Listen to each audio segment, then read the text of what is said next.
Fala pessoal, sejam todos muito bem-vindos a mais uma aula aqui para o nosso canal Físio na Folha.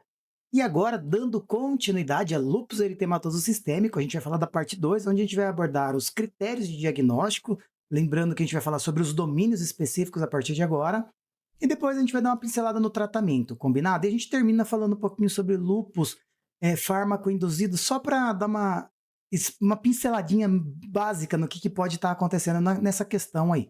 Tá bom? Aqui porque a gente também acabou de ver um pouquinho, então vamos falar sobre ele. Então bora lá para o nosso quadro continuar essa nossa aula.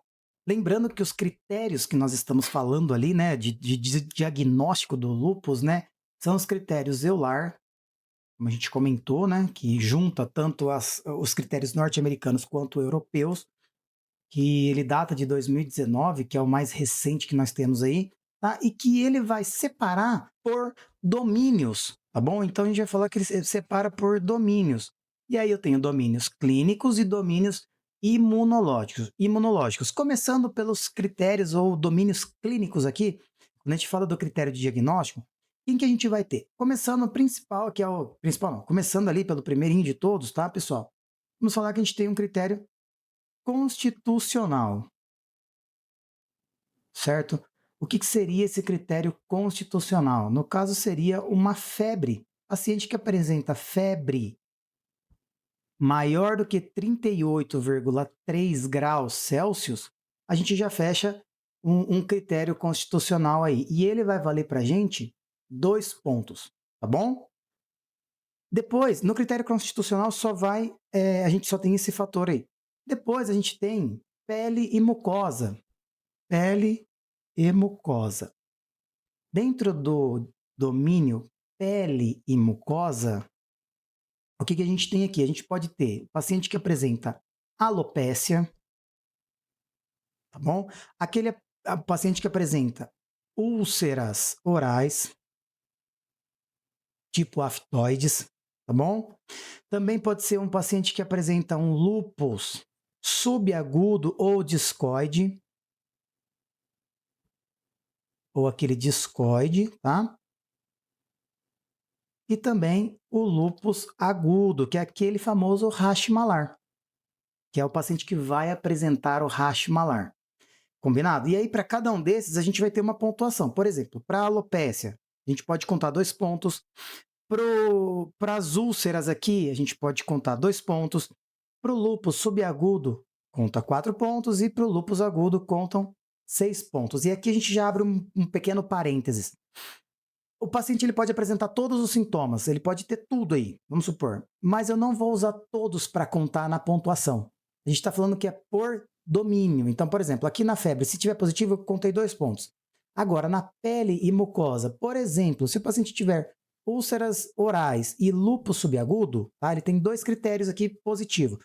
Só que eu vou contar o que tem a maior pontuação, tá bom? Então, eu conto o lúpus subagudo desse paciente aí. Então, o que eu vou ter? 4 pontos apenas de pele e mucosa. Aí, no caso, somaria os dois, dariam 6 pontos. Combinado, pessoal? Então, assim, lembrar sempre desse detalhezinho. A gente não vai contar todo mundo, vai contar sempre o que tiver a maior pontuação de cada domínio. A gente também vai ter um domínio que é o articular. E no domínio articular, o que a gente vai ter aqui, pessoal? Paciente que apresenta um quadro de artrite ou dor articular, certo? Mais rigidez de 2 ou mais articulações. Maior ou igual a 2 articulações, certo? E aí a gente tem essa questão da parte articular. E esse daqui ele conta pra gente 6 pontos. E aqui um detalhe interessante, que essa dor articular ou essa artrite aí, ela pode simular uma artrite reumatoide, porque ela é migratória, só que aqui, um pouquinho diferente, ela não causa erosão da articulação. Ela pode, por lesionar o tecido conjuntivo, pode lesar, pode gerar uma luxação, alguma coisa, fazer alguma ruptura ali, mas ela não faz deformidade articular, ela não gera aquela deformação igual na artrite reumatoide, que a pessoa fica toda travada, que ela não fecha, que não consegue abrir a mão. Aqui não, aqui é uma coisa mais aguda, um quadro mais agudo, tá bom? Então esse é um detalhe diferente da artrite reumatoide, no caso aí que nós estamos falando. Combinado?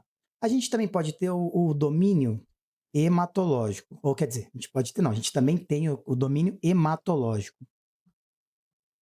E aí aqui no domínio hematológico que nós estamos falando, pessoal, o que a gente vai ter aqui, ó? Aqueles anticorpos anticélula, lembra que a gente falou que é o que ataca a membrana, eles entram em ação. Então, o paciente aqui, o que ele pode apresentar? Leucopenia, tá bom? Ele pode apresentar plaquetopenia, ou ele pode apresentar uma anemia.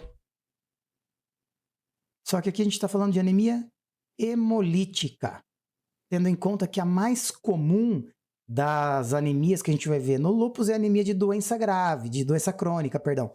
Mas aqui a gente está falando de anemia hemolítica para essa questão, tá bom? E esse paciente ele vai apresentar cumbis positivo, tá? Tanto direto quanto indireto. Se eu tenho uma anemia hemolítica, eu vou ter um anticorpo ali que vai estar atacando a célula, tá bom? E aí, a leucopenia, ela vai pontuar 3 pontos, tá bom? A plaquetopenia vai pontuar 4 pontos e a anemia, ela vai pontuar pra gente 4 pontos também aqui também, no caso, tá? 4 pontos, quase confundi aí. Então eu tenho a leucopenia pontuando 3, a plaquetopenia pontuando 4 e a anemia hemolítica pontuando 4 aqui também. Combinado, pessoal? Então, ó, olha só, aqui é o critério hematológico que nós estaremos falando desse paciente. É muito engraçado que vocês vão ver que é clássico de pergunta de prova aí, de residência, de revalida e tudo mais. Tanto que eu decorei muito a questão do lúpus quando eu ia responder perguntas de prova nessa questão. Sempre lembrar que é uma clínica extremamente florida. Vocês estão vendo o tanto de coisa que essa paciente pode apresentar, o tanto de alterações clínicas que ela pode apresentar, sempre seguido de leucopenia, plaquetopenia e anemias. Isso é muito clássico. Vocês vão ver a paciente, ela vai ter essa questão aí.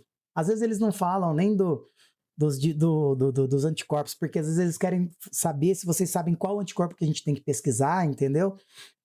Então, é muito interessante. Eles vão colocar muito assim, coloca uma clínica toda florida, lembra da doença das 1000 caras, e aí na hora que você olha para os exames de laboratório, ela tem leucopenia, plaquetopenia e anemia, tá bom? Aí vocês já podem começar a pensar, eu posso abrir um quadro de lúpus aqui, hein? Já posso começar a pensar, então, o que eu vou ter que pesquisar? Anticorpos que possam ser relacionados ao lúpus, né? Anti-SM, anti-DNA, anti-RO, anti-LA, certo? Então a gente tem esses anticorpos que a gente vai procurar, certo? Então, assim, e um detalhe interessante, a gente está falando aqui, ó, que, por exemplo, né, o paciente aqui, né, na parte hematológica, ele, nesse exato momento, ele não tem uma plaquetopenia, mas, junto com toda a clínica que eu tô vendo, há um tempo atrás ele apresentou plaquetopenia, entendeu? Então, não precisa, nesse exato momento, eu ter essa plaquetopenia presente. Se ela apresentou, ela também vai pontuar.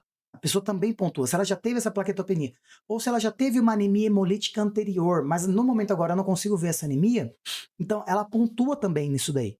Tá bom, pessoal? Então não necessariamente tem que estar presente no exato momento que a gente está fazendo a avaliação desses critérios por domínios aqui. Tá bom? Um outro domínio que nós vamos ter vai ser a serosa. Serosa. Tá bom? E aí, o que a gente pode ter na nossa serosa? Por exemplo, derrame pleural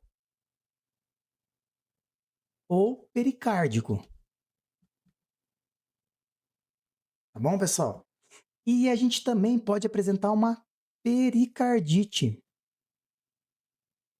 E aqui até uma questão meio importante, porque o paciente que tem essa pericardite, ele pode infartar, tá bom? Mas a pericardite em si, ela abre um quadro muito característico de infarto, e às vezes o paciente não infarta.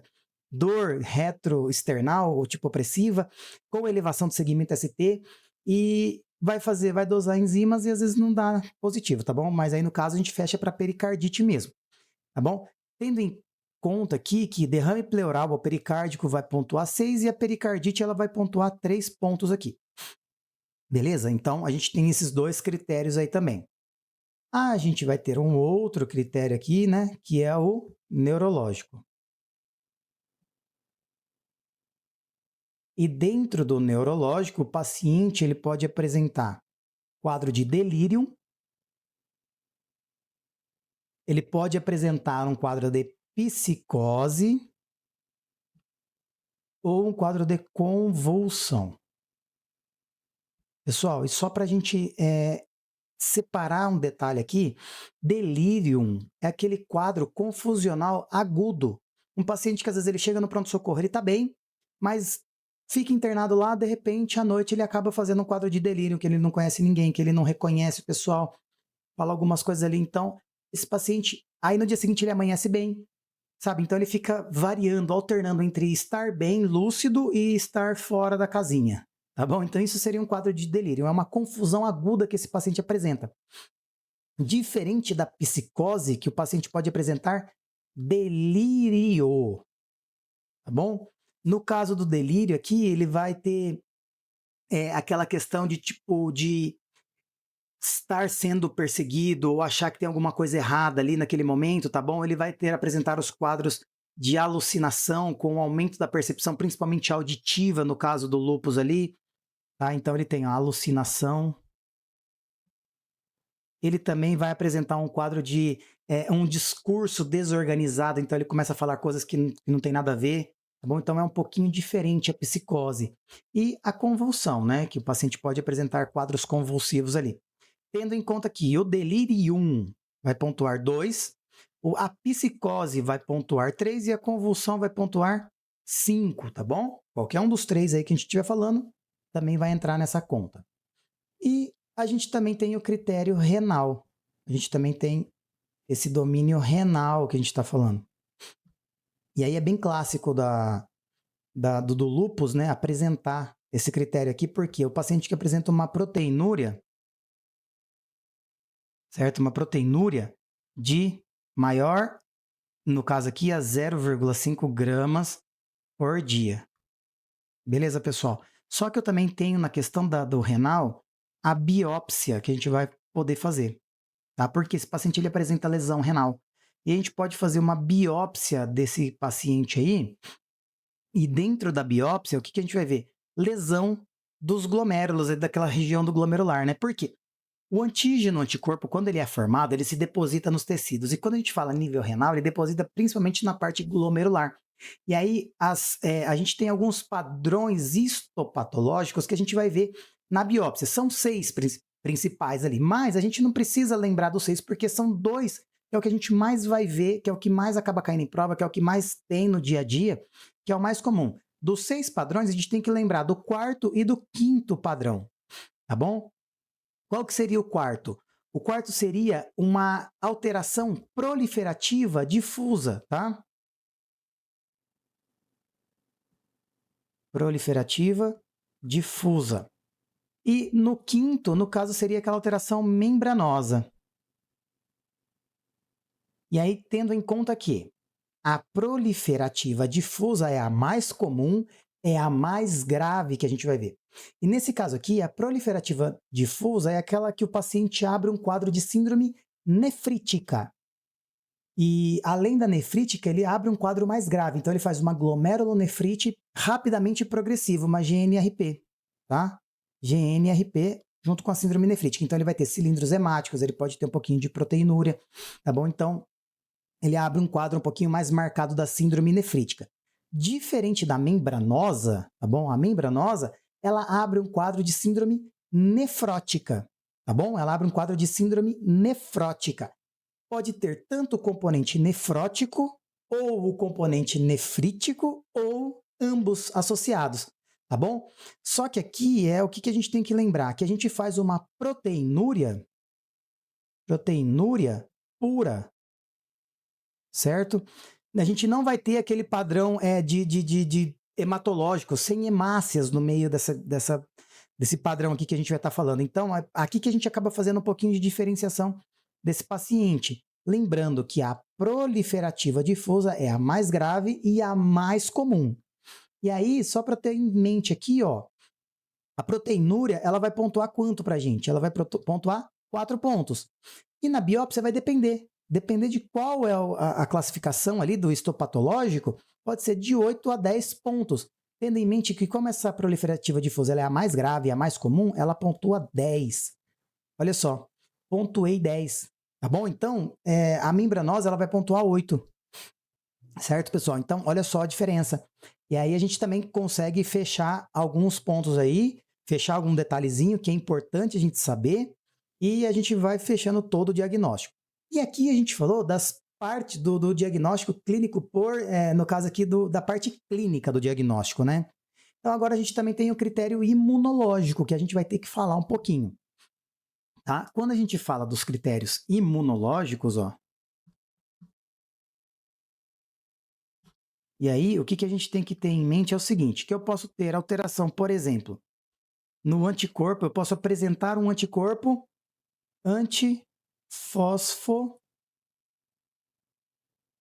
fosfolipídeo, ou fosfolipídico, tá bom?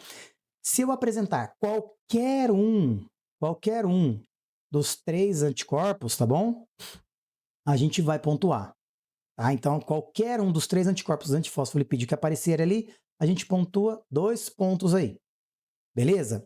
Agora, eu também posso ter alteração no complemento. Posso ter diminuição do C3 ou do C4. Do C3 ou do C4. E esse daqui vai pontuar para a gente 3. A gente tem 3 pontos aqui.